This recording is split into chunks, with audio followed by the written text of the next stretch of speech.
বৌদির অ্যানিভার্সারি ভিডিওটা পুরোটাই আনপ্ল্যান ভিডিও। কারণ দাদাকে সকালে মজা করে বললাম, দাদা কিরে ডাকবি না?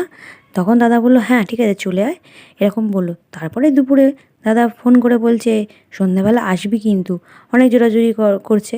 তো তারপরে গেলাম সন্ধ্যাবেলায়, আর এসে দেখি এখানে কেক রেডি, আর কেকটা হেবি সুন্দর ছিল, কত সুন্দর ডেকোরেট করা আছে। তারপরে তিনজনে বসে বসে কেক কাটলো, আমার পুচকি মা আর সাথে দাদা আর বৌদি। তারপরে এখানে একটুখানি ফটোশ্যুট করছে ওরম বসে বসে। তারপরে আমার জন্য কেক নিয়ে এসে বলছে পিপি পিপি এই নাও তুমি কেক নাও, তোমার থেকে একটু খাই বলে একটু তুলে নিল। তারপরে নিজের একটা কেক নিয়ে আসলো, নিয়ে এসে খেলো। তারপরে ও নিজে বিরিয়ানি খেতে বসে গেল। বিরিয়ানি? ও আচ্ছা। আর ওর বিরিয়ানি খেতে এত ভালো লাগে, বিরিয়ানি হওয়া থেকে বলছে বিরিয়ানি হয়েছে, কখন দেবে, আমি কখন খাবো। তারপরে আমরাও খেতে বসে গেলাম। বিরিয়ানিটা বাড়িতে তৈরি হয়েছে, এত সুন্দর খেতে হয়েছে কি বলবো। আর আলু দিয়ে চিকেন কষাটাও দারুণ ছিল। শেষ পাতে ছিল মিষ্টি।